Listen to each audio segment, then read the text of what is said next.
Welcome to Streets and Eats, the podcast where we want to inspire your next trip by telling you about some fantastic destinations and the best food to eat while you're there. Now remember, until the world opens back up and you feel safe to travel again, use this time to research and plan. On this episode of Streets and Eats, we're talking about getting back out there and beginning to travel again. Feeling safe to travel is an individual decision. We've been traveling a little during the pandemic, and this is what we've learned and think will continue to happen post-pandemic. Well, you know, when the pandemic hit, we were living in Japan. And then we moved back to the States in June of 2020. So we had kind of maybe a different experience than a lot of people because we weren't always in the States. And as you know, around the world, different governments, different places completely handled the pandemic in different ways. But in Japan, it was not such a big deal at first. Everybody was already wearing masks, so that wasn't a thing. We did try to buy masks, and they were completely sold out. For weeks. For weeks and weeks and weeks. So we definitely had to be those creative people and get our T-shirts out and start making all kinds of different things, which, let's face it, those, if they really did anything, it's a wonder. But luckily, everybody around us was wearing masks. Right, and they certainly weren't going to protect us from anything. The most they might do is slow down, if we had it, slow down what we were projecting into the atmosphere. Of course, we did have COVID. Yeah, back in... But we didn't get it, we don't think we got it in Japan. We think we got it in either Indonesia or Malaysia, where we traveled over the Christmas break from school. Yeah. And we came back and, wow, COVID hit us like a brick house. I think it was Kuala Lumpur International Airport. Yeah, and we don't know. Well, you don't know where you pick something but up. what that has done is it makes traveling through airports now kind of a little scary for me. But and we'll talk about that. You're still going to travel through airports. Let's put it this way. We had COVID. We know what it feels like to have COVID. We do not want to have COVID again. Right. We do not want any of our family members to ever have to experience what we experienced. And all three of us got it. It was me and Jim and our oldest daughter, Devin. So we all had COVID. And we certainly don't want to pass it on to our grandson. So we're particularly careful. Yes, that's true.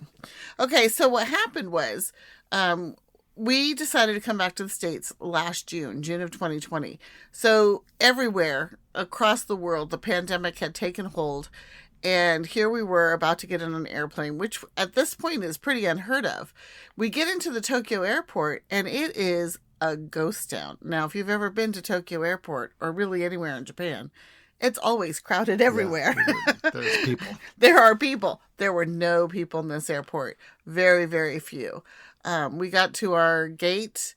Of course, we were wearing a mask the whole time. That goes without saying. But we got to our gate, and there was maybe 40 other people on the flight with us. A huge flight. We each had at least a row, maybe a couple of rows in between us. There was plenty of room to spread out. And, of course, everyone kept their masks on the entire time. I felt really bad for the families because it's just hard. It's hard to tell your 8-year-old who's, not ever had to wear a mask before that you need to keep it on the entire time you're in the airport, the entire time you're in the plane. And so what? You're tired. So what? You're cranky. It's tough. You need to do. It was really hard. I felt bad for them. But there weren't that many people, so that made it a little bit easier. And we actually got back to the States feeling like that we had been well taken care of. It was safe. The airline had really taken precautions and we were as safe as could be. Then after that, we were back in the States and things shut air down. travel wasn't really an option. And actually, I was extremely shocked that we were able to get that flight back to the States. Because after that, I don't think there were any for quite a while. So really, we just laid low and limited our travel. We did some road trip traveling, and we'll talk about that. But the road trips, basically, like a lot of people were, to family. Yeah. And it was extremely limited. So now that we're in the post-pandemic, at least in Washington State, where I think 70% of the people have been vaccinated, including us. We have both of our jabs. We were some of the first ones to get it. As soon as they said it was our turn, we were there. And I understand that people have their own ideas about the vaccine. But they may not have had COVID. We did. Yeah. And if you didn't know someone who had COVID or you didn't experience yourself, maybe you would see the vaccine a little bit differently. But there's really only one way to see it. Everybody needs to get it, unless there's a medical reason why you shouldn't. But luckily we live in Washington State, where we're at 70%, and things are opening back up, including air travel.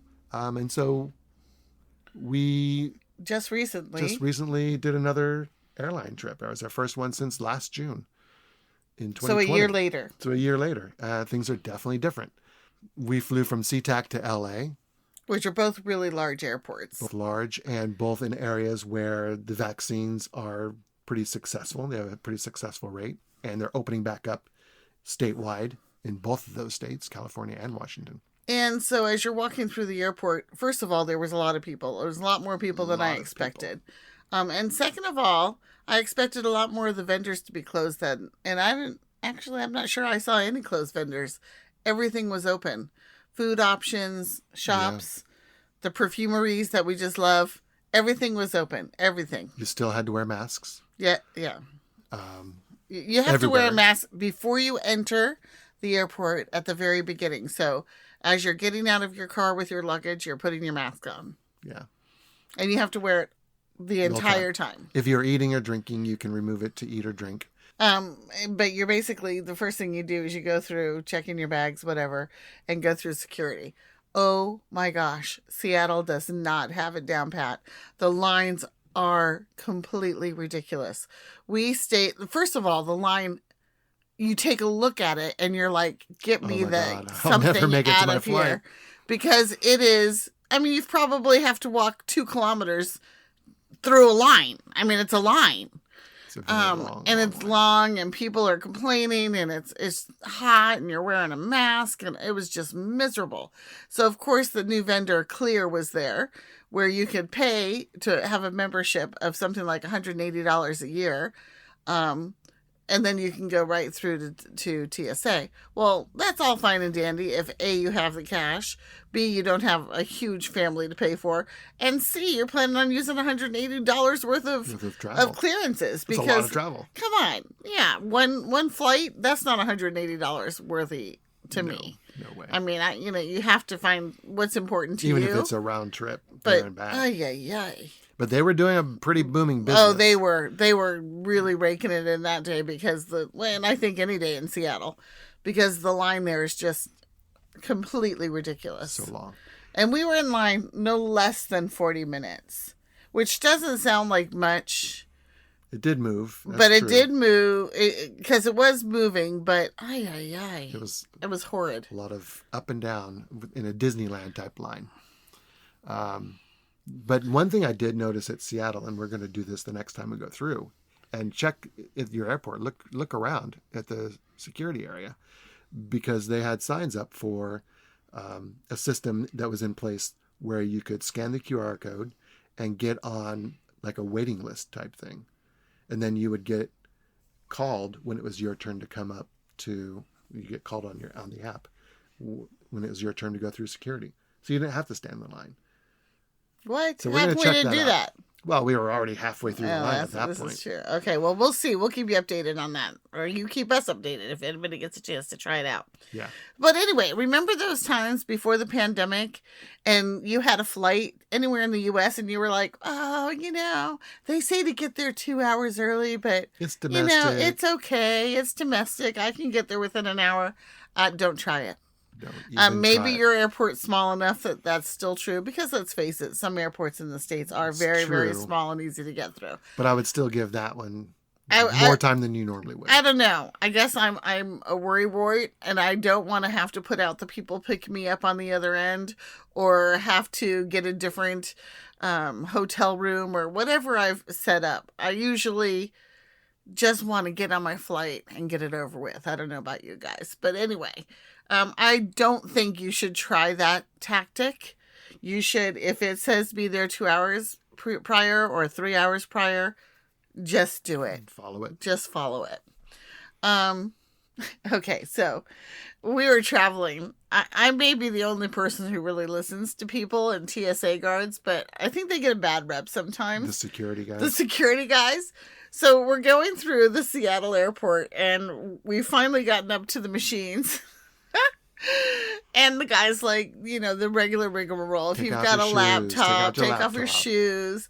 And the one thing he says was, anybody have any liquids? Just for your information, you haven't been allowed to have liquids since 2006. So here I am practically laughing hysterically as I'm about to go through the x-ray machine because I just think this guy is hilarious. And people around me have got their grumpy, oh my gosh, I have to take my belt Going off. through security, this is so horrible. So anyway, he kind of made my day. After having stood in that line, I appreciated someone that had a I like sense of humor. that one line. See how everyone else only has 1 or 2 small bags? No. No. You go back and check something. them. Exactly. That was another thing we overheard. It's like, come on, people, get over it. You can't now just bring the whole kitchen sink with you and expect to have it in the overhead bins. It doesn't work that way anymore. But something else that I've noticed, wearing a mask, for some reason it doesn't really like play with my mind. But I really have to concentrate more on things. And I think that this is true for everybody because I think I saw more things being left behind at the security than ever before. But you can't see. I can't see. You can't see. My mask goes... If you wear glasses, you can't wear your glasses or they're fogging up. There's that. But there's also... I must have a short face or something. The mask is always in your eyes. My mask, rests on the bottom of my eyes. It's so annoying. It's weird. But yeah, I do agree. Not only that, but you can't, I must also be very visual in watching people talk. Right. Because I'm like, what'd they say? What'd they say? What'd they say? I can't understand them. It's either muffled because of the mask or you can't see their face movements or I don't know. So I think it means just slow down as much as you can because those are situations where you feel like you really need to rush, but you really don't need to rush. As long as you didn't only do it an hour before. Yeah, as long as you took our advice and got there earlier. Anyway, we were flying United and we're United partners. So of course we always try to fly United. We like to get those miles so we can have as many flights as possible. Anyway, and they have a very strict mask on program. For example, like I said already, you're going to wear your mask from the time you enter the airport until the time you exit at your arrival area. Next airport. You just forget it. But a lot of people, especially now that the pandemic is winding down, we hope, you go into a restaurant and as soon as you get to your table, you take your mask off. When really, that's not the way it's supposed to be. Intent. But that's okay. Everybody does it. You're kind of in your own little group. So we're vaccinated. We feel a little bit safer doing that. But on the United flight, they were like, oh, no. That is not how it works in this plane full of bodies sitting right next to you, right in front of you, right behind you. You are to keep your mask on at all times. And that means if you're eating or drinking, you may take it down to take a sip or a bite, but then you're putting it right back up. And the first time I heard this, I thought, oh yeah, good luck with that. Don't really do that. But A, they kept saying it through the whole flight. They kept reminding people. And B, I must have heard the steward tell at least 10 people, please put your mask back up. Only take it down and take a sip. Yeah. I was impressed. I have to say that impressed me because really, it's been proven umpteen times that having the mask diminishes the spread. Just a known fact. And we've all heard stories about issues on flights where someone doesn't want to wear the mask and they will take you off the plane. They will divert and arrest you or fine you. Well, they keep saying that. Didn't happen on ours. We didn't see anybody complain. Not one. Or argue with them or do anything. So yeah, I was very appreciative of that as well. One of the things that I thought was interesting the first time I got on this last United flight was them handing us the little hand wipe disinfectant. And Okay, so they're going to clean the plane in between flights, Right. at night, in the morning. The Before plane every is flight. probably clean. Cleaner than they ever have in the past. However, I think it's such a smart thing to hand that wipe to you, because if nothing else, it puts a little bit of action into your own hands. It Right. smells horrible. It smells like disinfectant. Oh, it smells really strong of disinfectant. And yet you can take it and you can wipe down your whole That's what I area, do. your belt, your table tray, your sidearms, whatever you think needs to be wiped down. And you have that sense of, okay, I'm a little My bit area is safer. clear. Yeah. So I really appreciated that. And even if they weren't doing it for peace of mind, it's a smart certainly worked. tactic. And I hope that continues, because And- I think it's smart. And maybe it goes into the whole psyche of wearing your mask on the plane. I mean, you're surrounded by this disinfectant. Everyone's got one. So you're already in that mindset. And so For life, now yeah. I've got to be wearing my mask.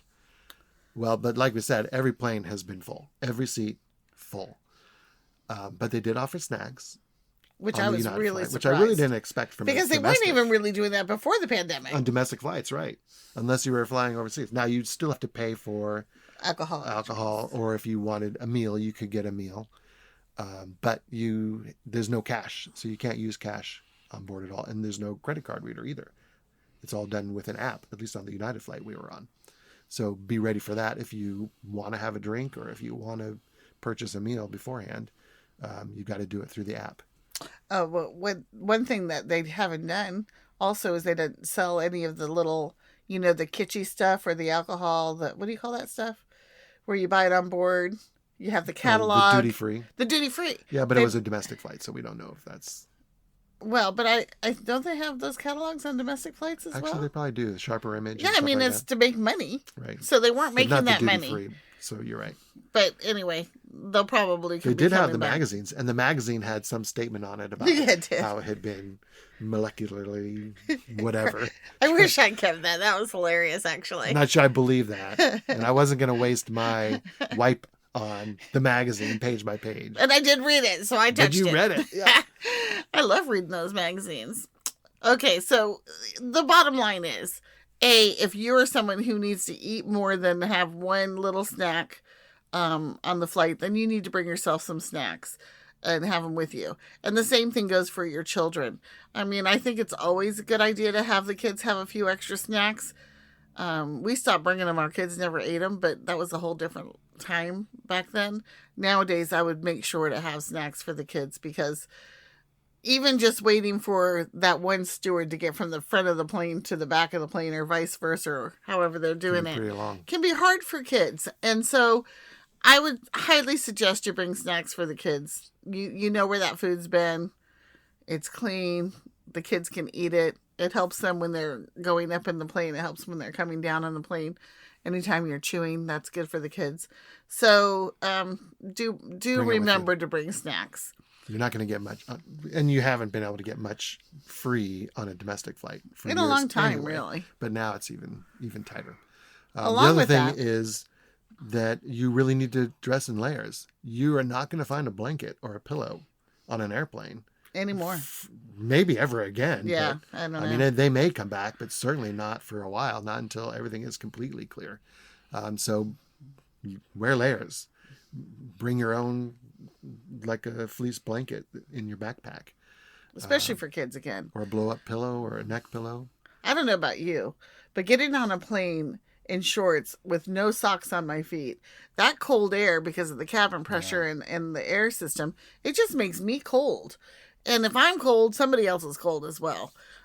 So if you dress in layers, I mean, we're not in that century anymore where we have to get dressed up to go on a plane. But you don't want to walk in shorts and flip-flops. well, you can do it if You're you gonna want. If freeze. you're not going to get cold, I don't care what you wear. We're just suggesting that you wear something that, if you get hot, you can take it off. If you get cold, you can put it on, because typically it's going to be cooler than warmer, I think, on a plane. So I would dress in layers, sweatpants, a t-shirt with a little fleece to go over it. Or like you said, bring your own little blanket, especially for the kids. Yeah. But I mean, overall, the flight in June of 2020 coming back to the States, that flight compared to our flight to Los Angeles from Seattle and back were like night and day. They were. Everyone was still wearing masks, so that was one thing that was similar. But airplanes now are full. They are maximizing their capacity rates. Every seat is being used. They have not opened up all the flights that they normally would, mainly Because for profit. They've got to make a profit. They had a good year and a half where they really suffered. So we know everybody in the travel industry suffered. So that is a big change, and it may take a while for that to pick back up. Anyway, we're going to move on now to road travel, because what's happened a lot with the pandemic is, first of all, you don't know where you can go. I think right now more countries have been opening up. I know Germany opened up. I know France is opening up. Someone I know just flew to France, and all they needed was their COVID vaccination card and their passports, and they were let on the flight. They didn't have to do the test or anything. So things are opening back up, but still, you can at least travel in the U.S. You can. I mean, and we've got a big, beautiful country to explore. So people are taking advantage of that. That's brought on its own set of pros and cons, of course. Like even last summer, when it was much more shut down than now, people were getting out, and like us, they would take a road trip straight to a family house and straight back, where they stayed in the house the whole time, or maybe they went camping, and so they were basically in the outdoors the whole time. Things have changed, but as it is, but it was difficult to get from one place to the next. It was, and it's still not as easy as it used to be. Completely like it used to be. Which is good and bad. Depending on where you're going. Right. Again, different states have different opening levels. It's a little harder than just loading the car and jumping in and going with kind of a vague destination in mind and just winging it on the way. You really can't do that anymore. Jim and I are fans of that old world United States classic road trip where you grab a Coke and a thing of fries from the nearest fast food joint, and you put the top open and you just take off. Well, guess what? It's always a good place to have a bathroom break. You can't do that anymore. No, you can't just take off. You really need to plan what you're doing. Where you're going.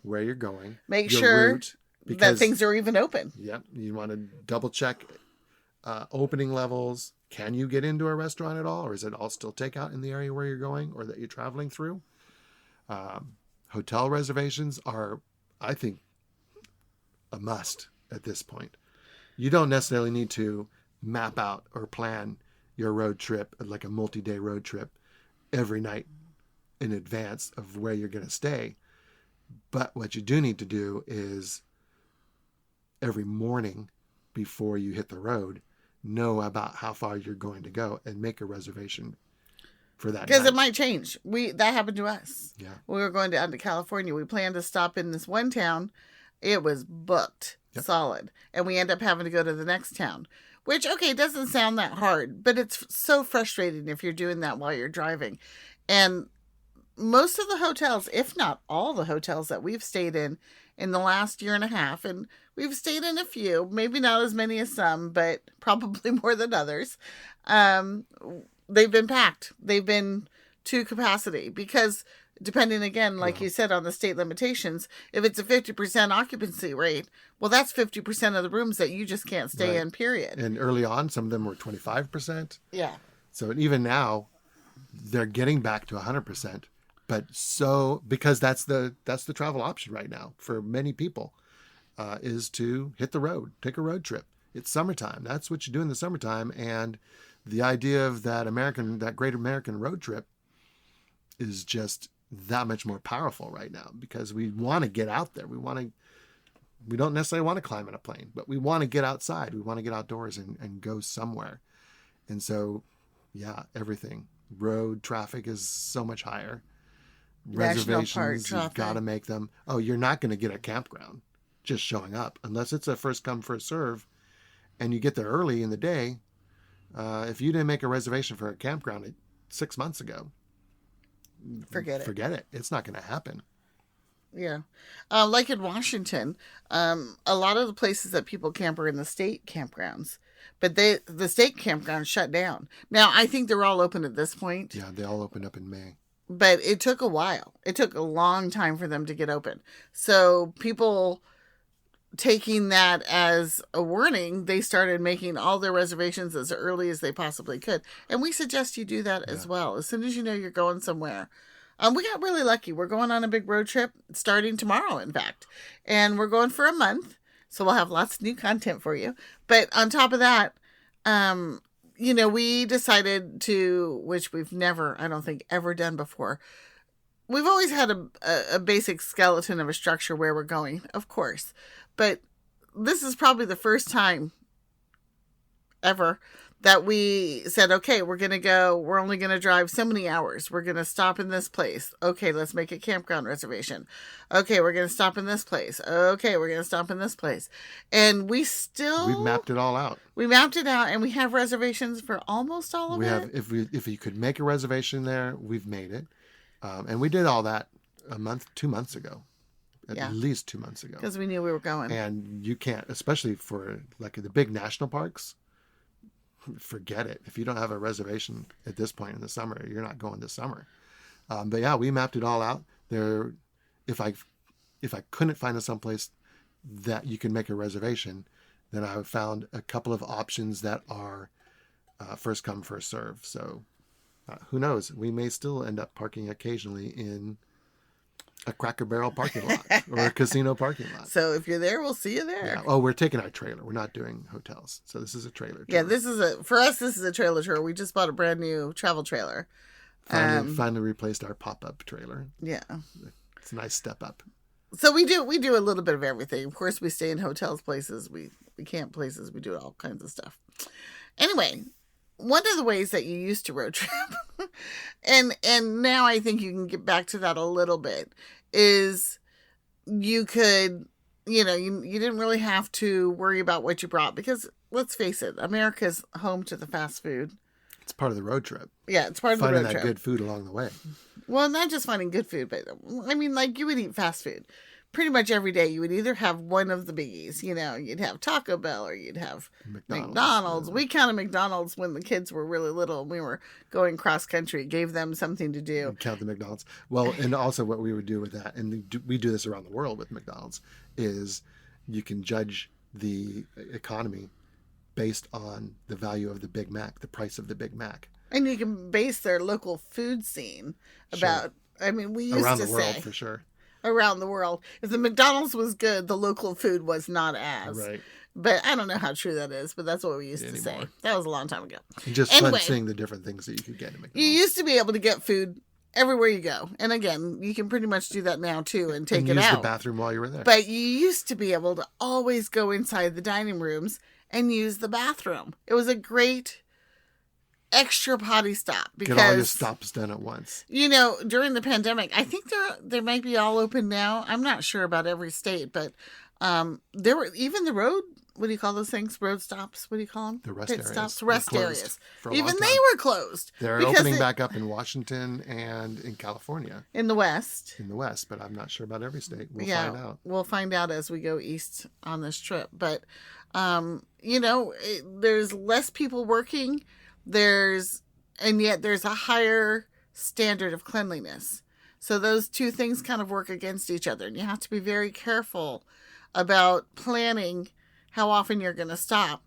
As you know, when you travel as a family, everybody has to go to the bathroom at different times, but you need to really sort of plan out. Get in that sync early on. Get synchronized. Yeah. Well, not just get synchronized, but just maybe plan in that you're going to have a potty break every hour and a half or 2 hours because you just need to. Right. I know even for me, I'm drinking coffee and I need those potty breaks. You got that coffee.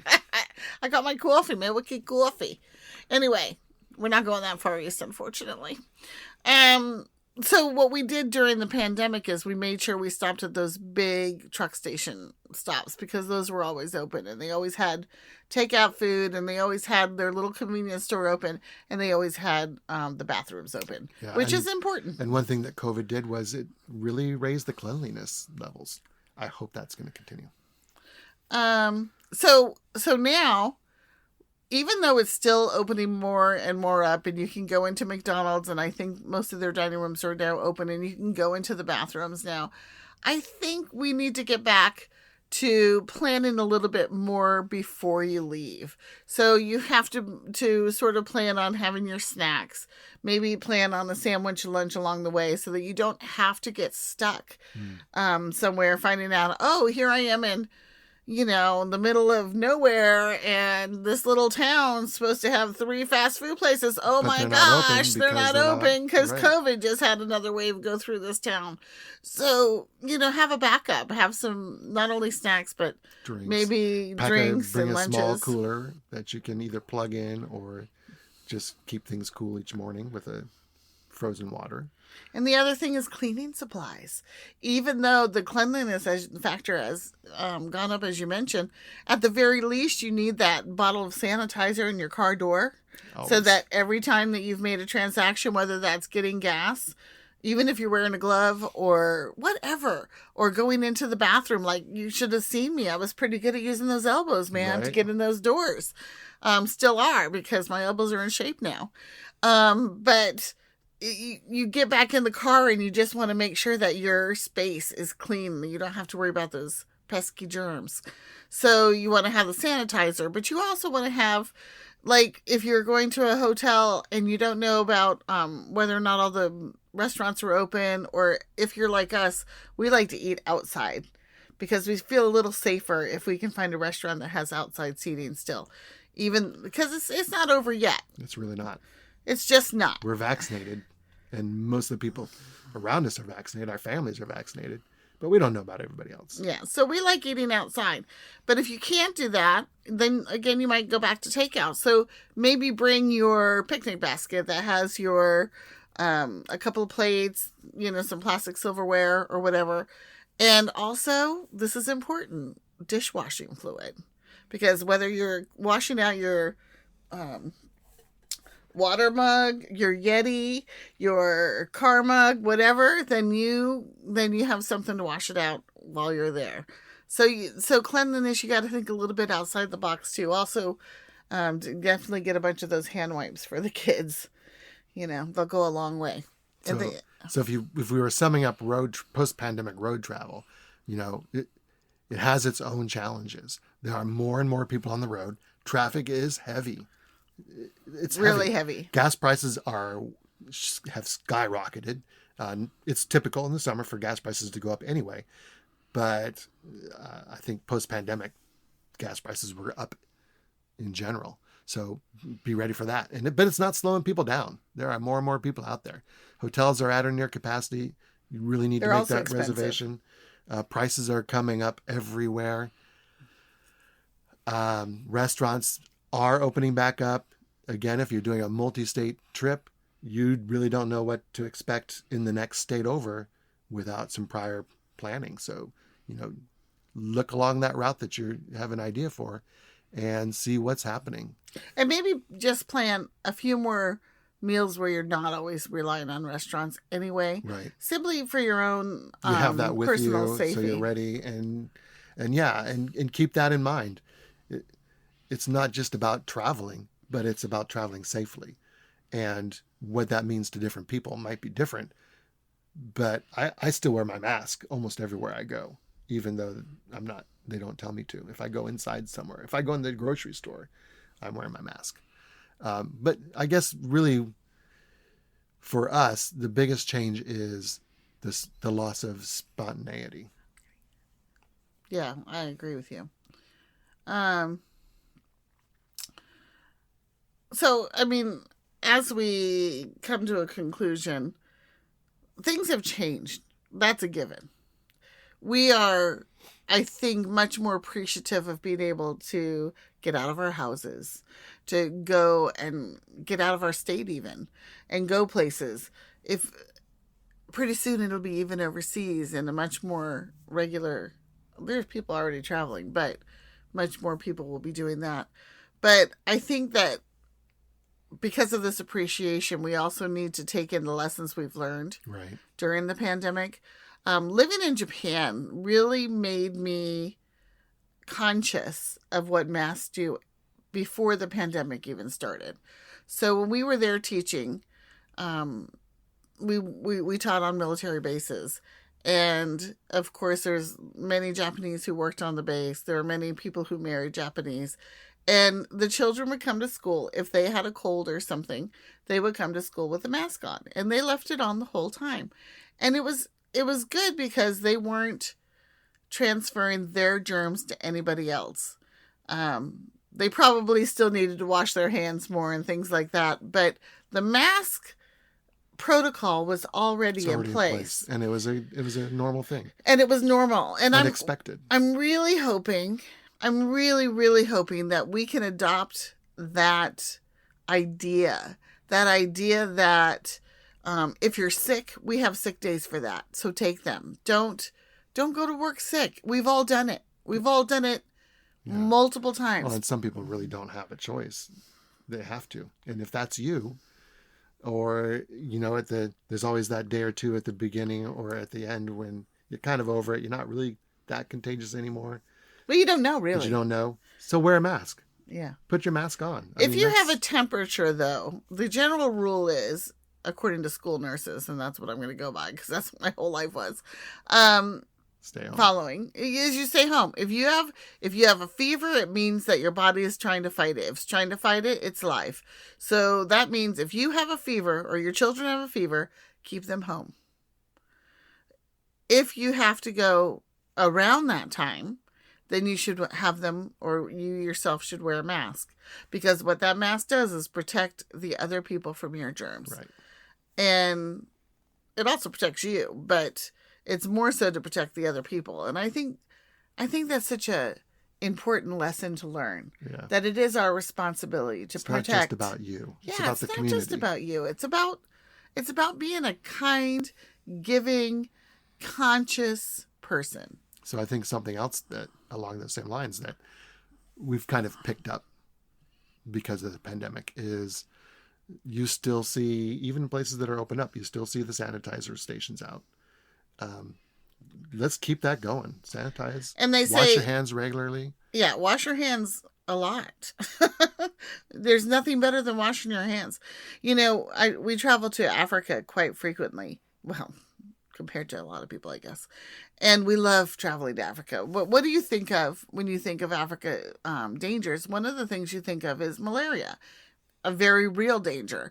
And so you take malarials to get rid of that. But I was reading up on that not too long ago and found out that really malaria is a topical disease. And if you know that you've been bitten by a mosquito, if you quickly wash that area, your chances of getting malaria are so greatly diminished. Mm. And I just think that if that was, things like those facts were more well known, people would think, oh gosh, let me wash my hands. I just touched something, or I just got bit by something. Let me wash that area. I think that some people are very good at that, but most people are not. Yeah. Well, and I would consider that I was not that good about that. Post-pandemic, we've got more people who are getting better at it. And will continue, I hope.